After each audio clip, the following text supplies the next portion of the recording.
All right, everybody, welcome back to another episode of the Discovering Multifamily podcast. I'm your host, Anthony Scandariato with Red Knight Properties, and this is episode 71 with George Boley. And George is a devoted he's many things. He's a full-time father, he's a husband, family man.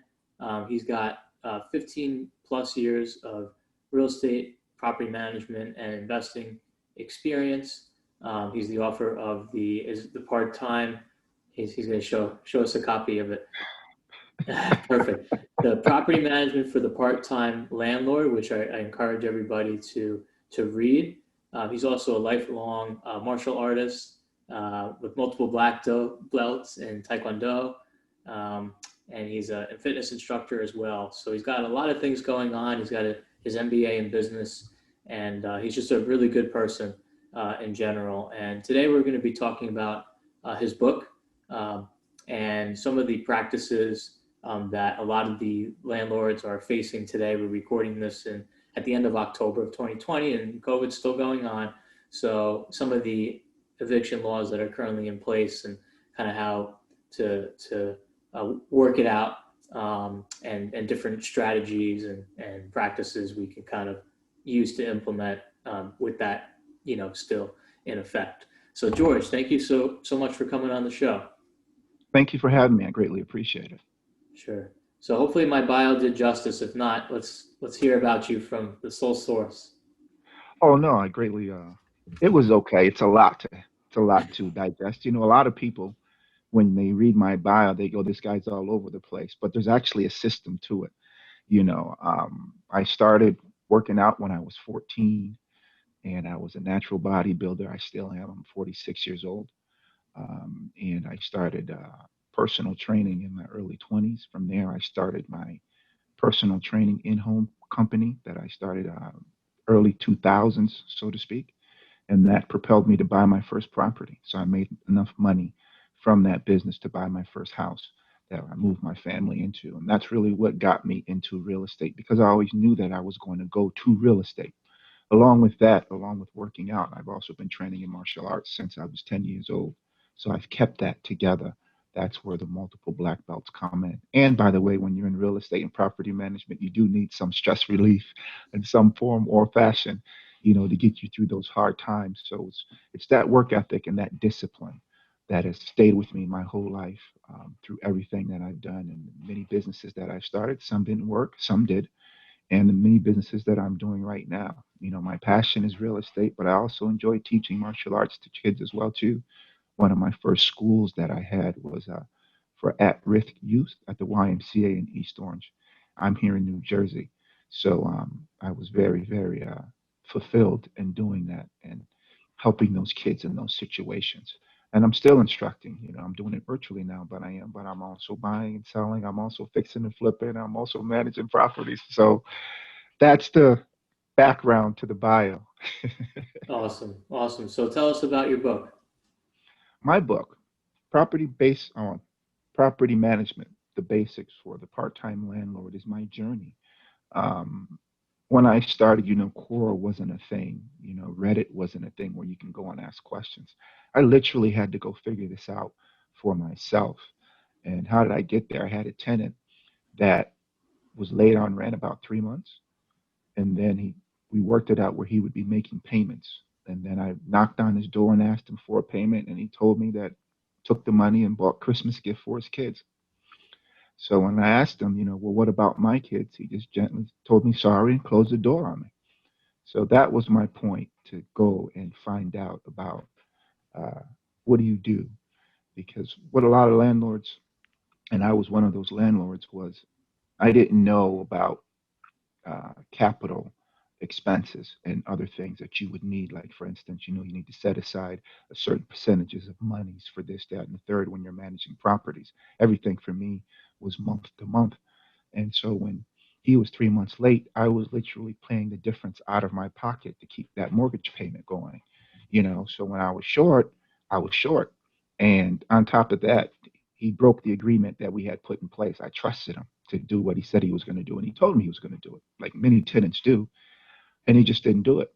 So I was in I literally drove from my house, that property, right to the courthouse and started asking all the questions and that I needed to start this eviction process. And that's where a lot of part-time landlords, and when I say part-time, these are people that aren't doing this full-time, 40 hours a week.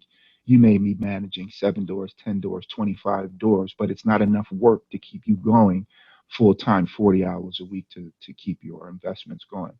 And there's a lot of people out there. I mean, I have almost half of my family members have a house that they're renting, or you know what I mean, a duplex that they bought just for an investment. So there's a lot of people out there stuck in those situations.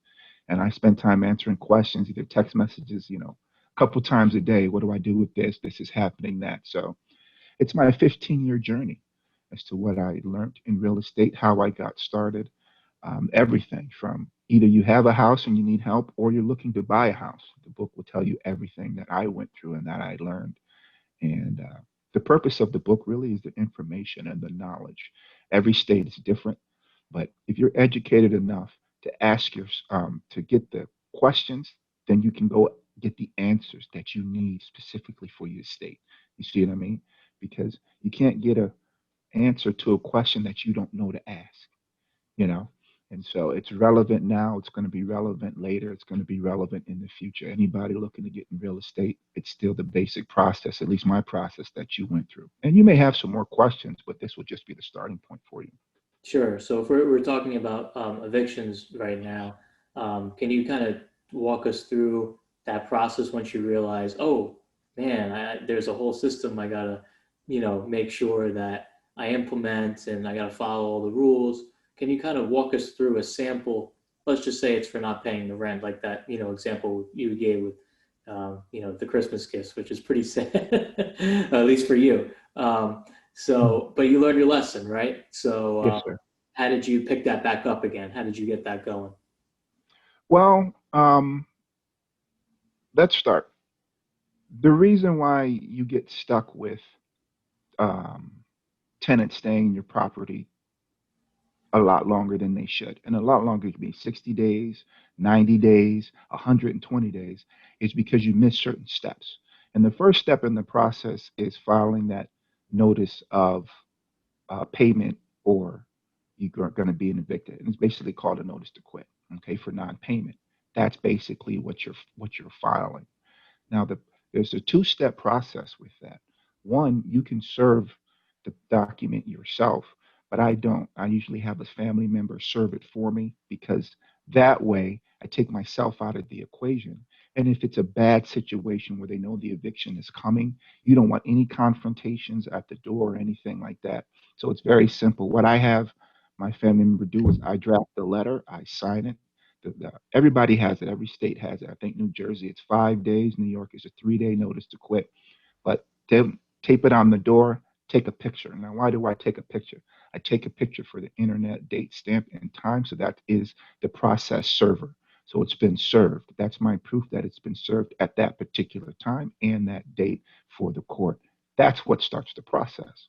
Now, even though that was a long-winded explanation, it's very easy to do. A lot of people get stuck or they get scared and they'll hire a lawyer. And the lawyer does basically the same thing, except he mails it.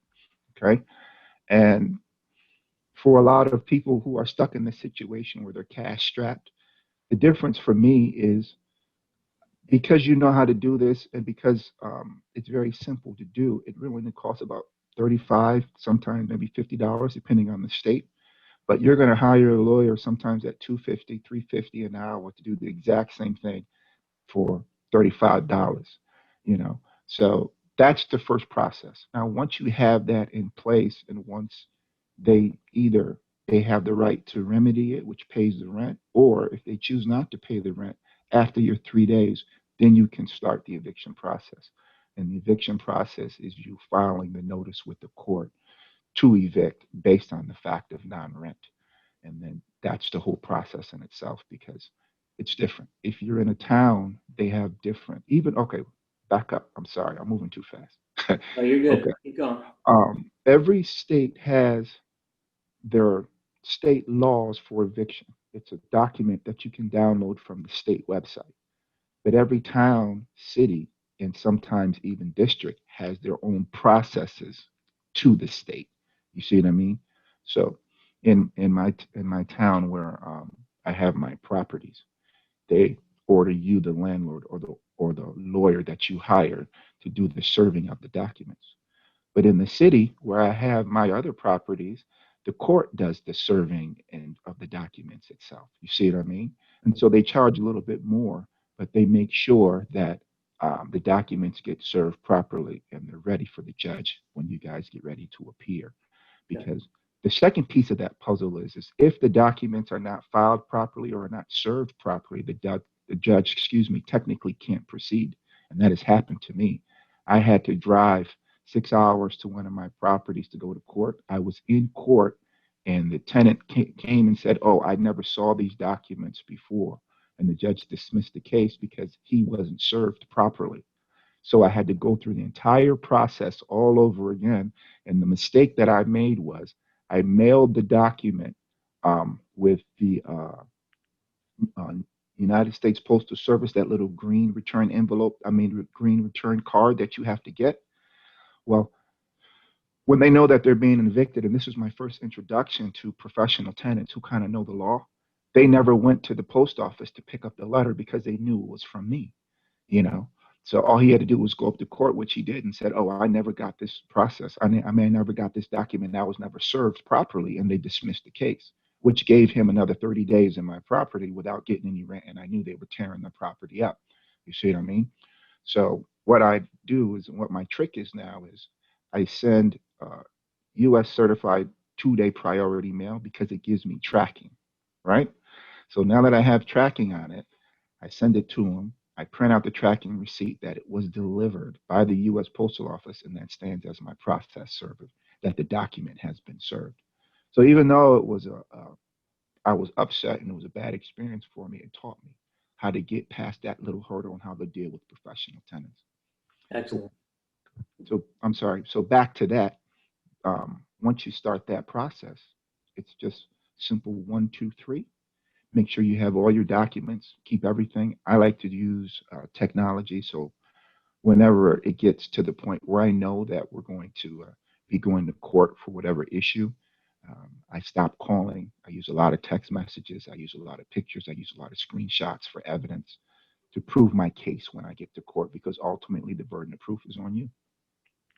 Definitely.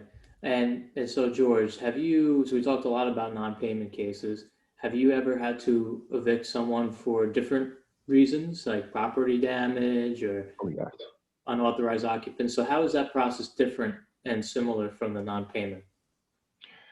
Um, because That's a good question. Because even though they have a lease with you, non-payment is rushed a little bit because sometimes the courts are like, "Look, you as a landlord, you can't go this far without getting money." And technically, those are the tenants, that nobody can live for free. So they rush it a little bit. But when you have damage, you actually have to, in my state and county where I am, you actually have to give the tenant time to remedy the situation. So you literally can have a clock that is either 5 days, or you can have a clock that's 45 days. Because, like, for instance, if, or longer, because if you have your contractor come in and they're like, "Oh, well, I had to go to work, or I had to go to the hospital, or I had to do this," you have to reschedule. Well, he's busy too. We can't get back to you to next week or 2 weeks from now. You see what I mean? So they know that they're leaving. Once you get to that point, and if you've been watching the process, you know that it's moved from a good situation to a bad situation. Ultimately, they're going to be leaving anyway. The rub is you got to get them out before they do excessive damage to your property that you can't recover from. Like, you hear stories about a tenant dropping concrete down the toilet because they're mad and angry and so forth and so on. So that's where the rub is. And you just have to move. I like to always be gentle, always be gentle. "Oh, don't worry about it. We'll work out this, that, and the third." But I'm also probing too. "Hey, do you mind if I go in and check this, that, and the third, or send somebody in just to make sure that it's not this, that, and the third?" Nothing ever really spicy or nothing ever really angry, because you don't want to tip them off that, "Hey, this is where you're going and this is what you're doing." You see what I mean? because once you get through that process and they know that they're actually going to court while they're in there, they can still do a lot of damage to your property, you know, because they haven't remedied the situation.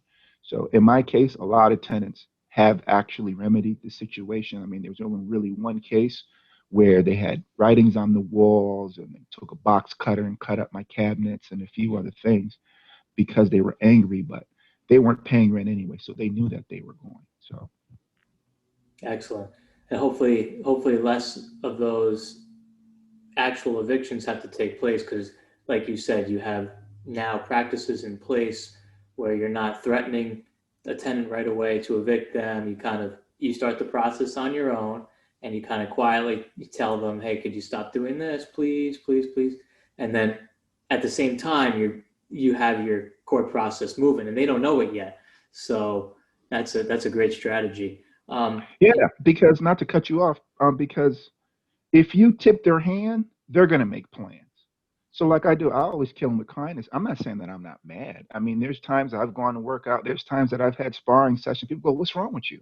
Don't worry about it. I'm dealing with something, right? But I'm dealing with the $5,000 worth of damage in this unit that I have to remedy in order to get the property back up to rentable status. You see what I mean? And like I said in another interview, when you're a property manager and you have an issue that you're dealing with the tenant, that issue is the most pressing issue that you're dealing with your entire life until it's remedied.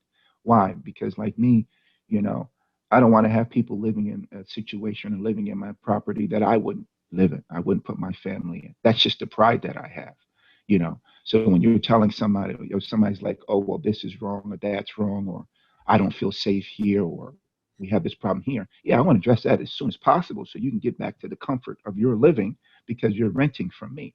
Now, I realize some landlords don't take that pride in what they're doing, and they're just like, "Oh, well, you're just going to deal with it, and I get to you when I get to you." But the reason why I do that is because if this situation goes bad, my track record has always been good. Let's help. Let's do this. What can I do? Sorry about this inconvenience, so forth and so on. It was never, "Oh, I'll see you when I see you," or "You just have to deal with it." You see what I mean? And so they can't never besmirch your character or call. I mean, they'll call you a slumlord anyway because that's just how they feel. A lot of times when they get kicked out of a nice place, but you can't do anything about that. You did everything you were supposed to do. And that's important. So we talked a lot about what you used to do. Now, coronavirus hit in March. There's been federal eviction moratoriums in place until the end of the year. Also, statewide eviction moratoriums in some states. It depends where you are. Um, there's been county specific, municipality specific. So it's a very fluid situation at this point. So what's currently going on in that, in this In environment? that market, Yeah, yeah, I mean, and how are I'm you sorry. dealing with it? I've been fortunate that a lot of my tenants have been able to keep their jobs or essential workers to be able to get the rent paid for all my units. So I'm blessed by that. But what I'm hearing from a lot of friends and a lot of associates is, their rental occupancy sometimes for their entire portfolios at 50%. They have people living in their place that have been living now. We're in October. So they've been living now for 7 months and haven't paid rent. And it's a stressful situation because the planning wasn't. I mean, COVID hit. You have to understand that before COVID, we were all looking and saying, well, how long, how serious, what could not, right? But we all got locked down, at least where I am in New Jersey, within 2 weeks. So there really was no planning to say, okay, well, let's start to put funds over here and let's start to do this or let's start to do this. We all didn't know. So we've been trying our best, and I've been trying my best to work with people to find some private financiers and funding and private money to keep them afloat if you don't have the funding that you need to float your mortgage to the end of the year. Because the situation with the major banks and some major lenders is, yeah, that it's okay, and you can also put your loans and mortgages on deferment. But the biggest problem with that is it's a lump sum payment at the end of that deferment. Okay. So in some cases, if you put your mortgage on deferment because your tenant is not paying you rent, they're going to say great, great, great, great, great. But every month that number goes, that number goes. So let's say you get to month 10 and you haven't paid a mortgage payment in 10 months. To bring that loan whole, you got to pay $10,000 to get you back in the black. You see what I mean? So you're stuck in a situation now where you weren't getting the rent to keep the mortgage going. You put it in deferment. Now you can't even, you know, you don't have $10,000 in reserve to make that loan whole again. So what we're going to see, and I've been predicting this for a while, we're going to see a lot of people jumping out of their houses, a lot of the properties, because they just can't come with that lump sum payment at the end of that note. And I saw something last month that late mortgage payments are up by 37%. The last time we saw that was right after the crash of the housing market crash in 2008. So something's coming over the horizon. The silver lining to that is a lot of people in the private sector are raising money or have money to be able to help you, lenders and things of that nature, to get you out of that jam, because they know that, first of all, the banks can't do it because of the metrics that the banks put you in for lending. You know what I mean? And then secondly, if you did some type of deferment, even though they said it doesn't affect your credit score, which it doesn't, it affects your credit rating, because the bank goes, hey, wait, hold on. This guy's business credit cards or personal credit cards or mortgage has been on deferment since March. So we don't even know if we should give him a loan because he hasn't paid any of his bills since March. You see it? Excuse me. See what I mean? So you're stuck in that catch 22. So, I mean, I get emails from lenders, 5, 6 emails a day. We're lending. We have money. We're lending. So that's where I divert a lot of my friends and my clients right now, to see if they can get through that refinance process, to pull some of that equity, get some capital that they need to ride this process out until we get to that next big hurdle. And you're going to really start to see a lot of foreclosures hit January, February next year, maybe even March. Sure, sure, That's what I'm predicting. sure. And is most of that the 1 to 4 units you're predicting at that front to be? Yes, absolutely, absolutely. Yeah. And One a, for a you. couple follow-up questions I have, George, is you mentioned something about private financing for the tenants. I haven't heard that yet. I've heard, if am I correct? Is that what you said? Private financing for the property owners. Oh, for the Private. owners. I thought you meant for the tenants, because that's something I have not heard. I've heard of payment. However, wait, hold on. You just came to my mind. I didn't mean to cut you off, but most states like New Jersey are also offering rent assistance. I think the governor right now has $100 million set aside that you can try to qualify for rental assistance. So there is certain things in place. You would just have to check with your state. But most of the lending that I see right now is for the property owners and the homeowners, not the tenants. Got it. Okay. So that's clarified. And so your prediction is when we kind of get out of this towards the end of the year, most likely is the foreclosures are definitely going to go because of that, go up because of the deferments. Now, is that, in your opinion, going to change what do you think is going to happen with the eviction moratoriums? Do you think that'll get extended? And that will obviously contribute a little bit more towards the default rates? Or do you think, it won't get extended, and hopefully things will start to go on the up and up, just in general? What's your? Well, I'm optimistic because I know that the CDC is expecting to have some type of vaccine by the end of this year. Um, and that news will be a great injection for the economy because they'll have a vaccine. Now, that vaccine will be mainly for government workers and essential workers and employees, from what I'm hearing. A public vaccine won't be available to probably the first quarter of next year for the entire public. But as long as there's a vaccine in place, we can all take a breath. And once we can take a breath, we can all decompress and say, okay, this is here. Okay. And what we will see then is, yeah, there is going to be a big bump in foreclosures because the stress of this whole COVID thing on, let's say, your portfolio is going to say, okay, you know what? I just got to let that property go. It has some equity in it. I'll pull that and go do something else. A lot of people are just going to dump simply because they either have the equity, or they're going to dump simply because they don't want to lose the equity if if they can't get that loan to bring that mortgage note due and to bring it into full circle. So that's what you're going to see. Excellent. No, that's great stuff, George. How could people buy your book? How could people find out about you? Where do they go? Oh, thank you. My book is on Amazon. Like I said, my book is Property Management Basics for the Part-Time Landlord. You can find it on Amazon. And also, you can just go to my author website at George Boley Jr. That's B as in boy, OLEYJR.com. Awesome. And we'll have a link to George's book in the description on iTunes and on our social media, so you can reach out to him. Also, if you want to check out, me and my company, Red Knight Properties, you can reach out through our website, redknightproperties.com, and I can put you in touch with George if you want to learn more about his property management practices, which are pretty interesting. And really want to thank you again, George, for coming on. This is, for our listeners, episode 71, and hope to see you guys again. Well, and thank you for having me. I really appreciate it. Thank you, George.